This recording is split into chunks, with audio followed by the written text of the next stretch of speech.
The Wheel of Time, The Eye of the World, by Robert Jordan.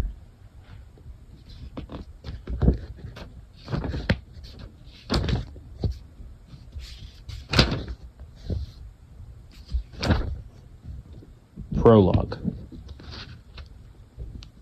The palace still shook occasionally as the earth rumbled in memory, groaned as if it would deny what had happened. Bars of sunlight cast through rents in the walls made motes of dust glitter where they yet hung in the air. Scorch marks marred the walls, the floors, the ceilings. Broad black smears crossed the blistered paints and gilt of once bright murals, soot overlaying crumbling frenzies of men and animals which seemed to have attempted to walk before the madness grew quiet. The dead lay everywhere, men and women and children, struck down in attempted flight by the lightnings that had flashed down every corridor, or seized by the fires that had stalked them, or sunken into stone of the palace, the stones that had flowed and sought, almost alive, before stillness came again. In an odd counterpoint, colorful tapestries and paintings, masterworks, all hung undisturbed,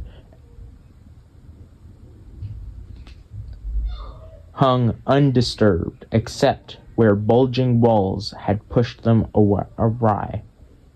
Finely carved furnishings, inlaid with ivory and gold, stood untouched except where rippling floors had toppled them. The mind, twisting, had struck at the core, ignoring preferable things. Louis Theron Talamon wandered the palace, deftly keeping his balance, when the earth heaved. "Elena, my love, where are you?" The edge of his pale gray cloak trailed through blood as he stepped across the body of a woman, her golden-haired beauty marred by the horror of her last moments, her still opened eyes frozen in disbelief. "Where are you, my wife? Where is everyone hiding?" His eyes caught his own reflection in the mirror hanging askew from bubbled marble. His clothes had been regal once, in gray and scarlet and gold. Now the finely woven cloth brought by merchants from across the world's sea was torn and dirty, thick, with the same dust that covered his hair and skin. For a moment he fingered the symbol on his cloak, a circle, half white and half black, the colors separated by a strenuous line. It meant something, that symbol. But the embroidered circle could not hold his attention long. He gazed at his own image with as much wonder. A tall man, just into his middle years. Handsome once, but now with hair already more white than brown, and a face lined by strain and worry. Dark eyes that had seen too much. Louis Theron began to chuckle. Then threw his back, his head, his laughter echoed down the lifeless halls. "Elena, my love, come to me, my wife. You must see this." Behind him the air rippled, shimmered, solidified into a man who looked around, his mouth twisting briefly with distaste. Not so tall as Louis Theron, he was clothed all in black, save for the snow-white lace at his throat and the silverwork on the turned-down tops of his thigh-high boots. He stepped carefully, handling his cloak fastidiously to avoid brushing the dead. The floor trembled with aftershocks, but his attention was fixed on the man staring into the mirror and laughing. "Lord of the morning," he said, "I have come for you." The laughter cut off as if it had never been, and Louis Theron turned, seeming unsurprised. "Ah, a guest. Have you the voice, stranger?" It will soon be time for the singing, and here all are welcome to take part. Elena, my love, we have a guest. Elena, where are you? The black-clad man's eyes widened, darted to the body of the golden-haired woman, then back to Louis Theron. Shaitan, take you. Does the taint already have you so far in its grip? That name, Louis Theron shuddered and raised a hand as though to ward off something. You mustn't say that name. It is dangerous. So you remember that much, at least. Dangerous for you, fool, not for me. What else do you remember? Remember, you light-blinded idiot. I will not let it end with you swaddled in unawareness. Remember! For a moment, Louis Theron stared at his raised hand, fascinated by the patterns of grime. Then he wiped his hand on his even dirtier coat and turned his attention back onto the other man. Who are you? What do you want? The black-clad man drew himself up arrogantly. Once I was called Elan Morin Terradoni, but now, betrayer of hope. It was a whisper from Louis Theron. Memory stirred, but he turned his head, shying away from it. So you do remember some things. Yes, betrayer of hope. So have men named me, just as they named you, Dragon. But, unlike you, I embraced the name. They gave me the name to revile me, but I will yet make them kneel and worship it. What will you do with your name? After this day, men will call you Kinslayer. What will you do with that? Louis Theron frowned down the ruined hall. Elena should be here to offer a guest welcome, he murmured absently, then raised his voice. Elena, where are you? The floor shook. The golden-haired woman's body shifted, as if in answer to his call. His eyes did not see her. Elan Morin grimaced. Look at you, he said scornfully. Once you stood first among the servants. Once you wore the ring of the Tamerlan and sat in the high seat. Once you summoned the 9 rods of dominion. Now look at you, a pitiful, shattered wretch. But it is not enough. You humbled me in the hall of servants. You defeated me at the gates of Paradisen. But I am greater now. I will not let you die without knowing that. When you die, your last thought will be the full knowledge of your defeat, of how complete and utter it is, if I let you die at all. I cannot imagine what is keeping Elena. She will give me the rough side of her tongue if she thinks I've been hiding a guest from her. I hope you enjoy conversation, for she surely does. Be forewarned. Elena will ask you so many questions you may end up telling her everything you know. Tossing back his black cloak, Elan Morin flexed his hands. A pity for you, he mused, that one of your sisters is not here. I was never very skilled at healing, and I follow a different power now.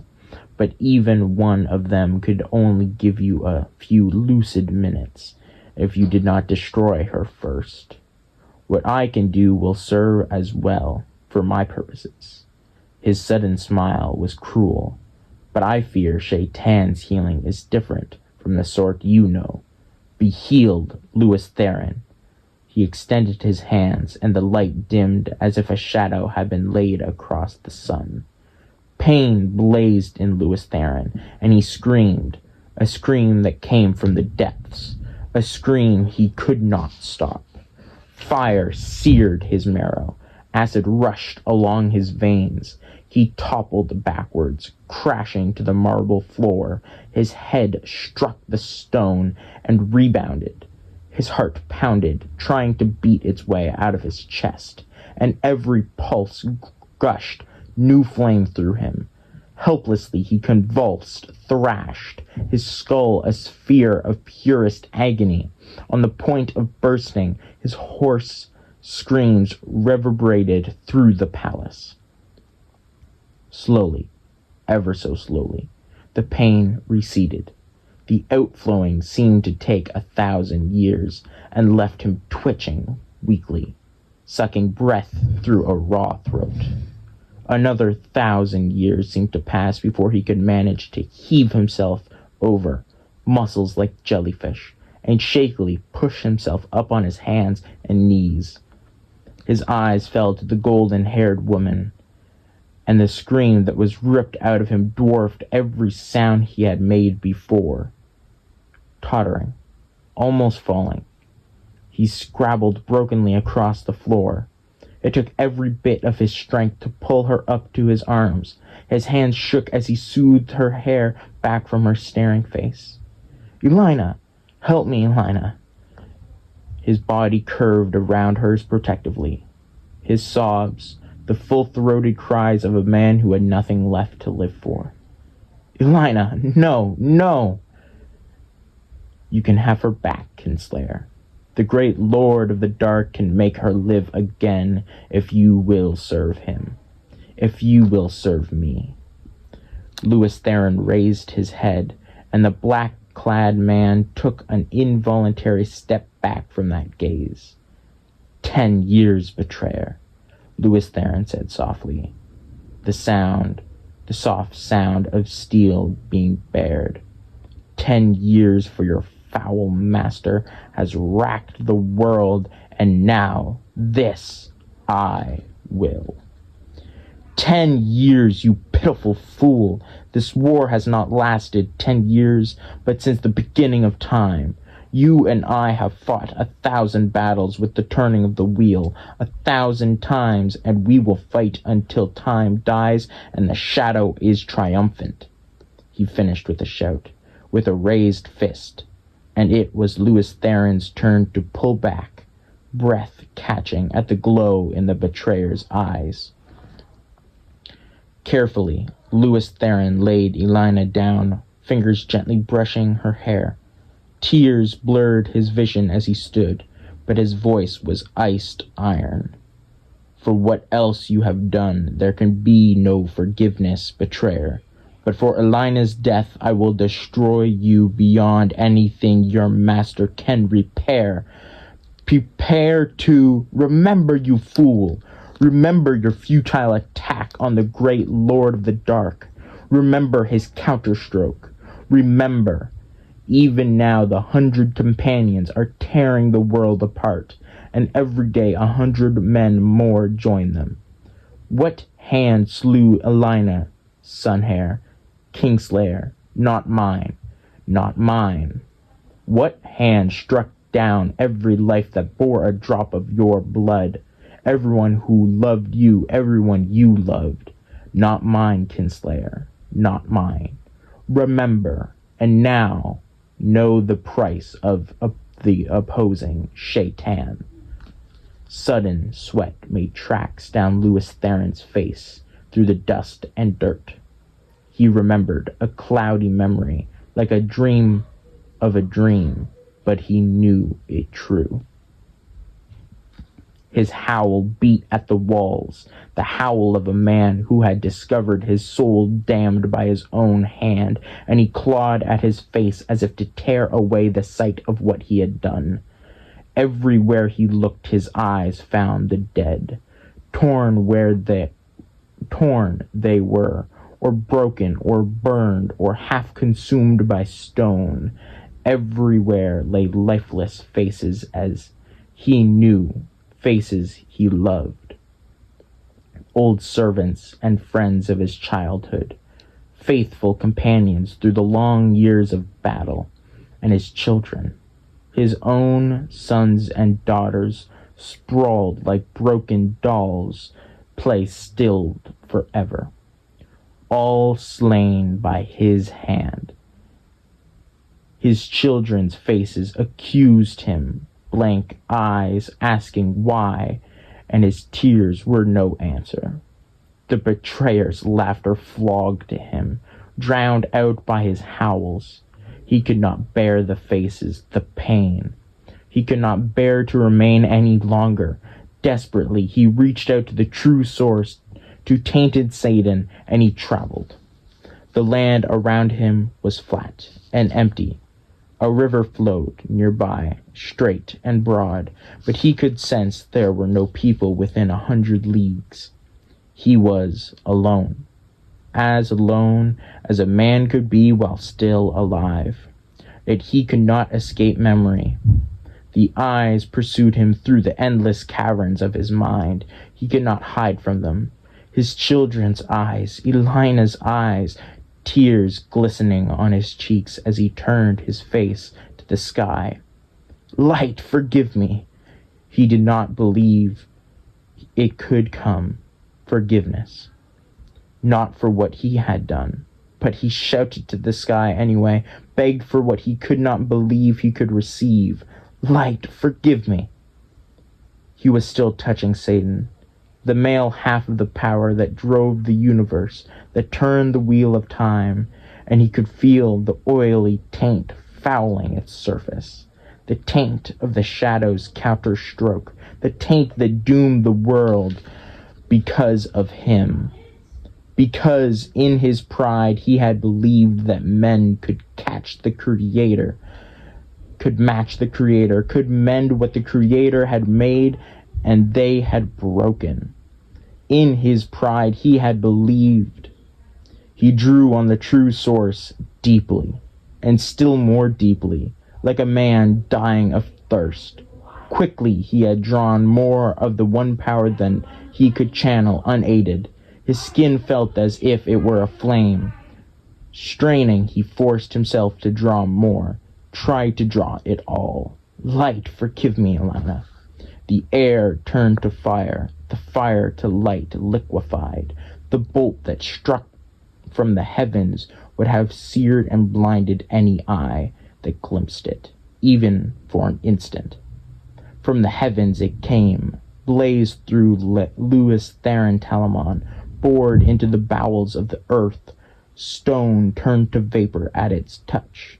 The earth thrashed and quivered like a living thing in agony. Only a heartbeat did the shining bar exist, connecting ground and sky, but even after it vanished, the earth yet heaved like the sea in a storm. Molten rock fountained 500 feet into the air, and the groaning ground rose, thrusting the burning spray ever upward, ever higher. From north and south, from east and west, the wind howled in, snapping trees like twigs, shrieking and blowing as if to aid the growing mountain ever skyward. At last the wind died. The earth stilled to trembling mutters of Louis Theron Telamon. No sign remained. Where he had stood, a mountain now rose miles into the sky, molten lava still gushing from its broken peak. The broad, straight river had been pushed into a curve away from the mountain, and there it was split to form a long island in its midst. The shadow of the mountain almost reached the island. It lay dark across the land like the ominous hand of prophecy. For a time the dull, protest rumbles of the earth were the only sound. On the island the air shimmered and coalesced. The black-clad man stood staring at the fiery mountain rising out of the plain, his face twisted in rage and contempt. You cannot escape so easily, dragon. It is not done between us. It will not be done until the end of time. Then he was gone, and the mountain and the island stood alone, waiting. And the shadow fell upon the land, and the world was riven stone from stone. The oceans fled, and the mountains were swallowed up, and the nations were scattered to the 8 corners of the world. The moon was as blood. The moon was as blood, and the sun was as ashes. The seas boiled, and the living envied the dead. All was shattered, and all but memory lost, and one memory above all others, of him who brought the shadow and the breaking of the world, and him they named Dragon. And it came to pass in those days, as it had come before, and would come again, that the dark lay heavy on the land, and weighed down the hearts of men, and the green things failed, and hope died. And men cried out to the Creator, saying, O light of the heavens, light of the world, let the promised one be born of the mountain, according to the prophecies, as he was in ages past and will be in ages to come. Let the Prince of the morning sing to the land, that green things will grow, and the valleys give forth lambs. Let the arm of the Lord of the dawn shelter us from the dark, and the great sword of justice defend us. Let the dragon ride again on the winds of time.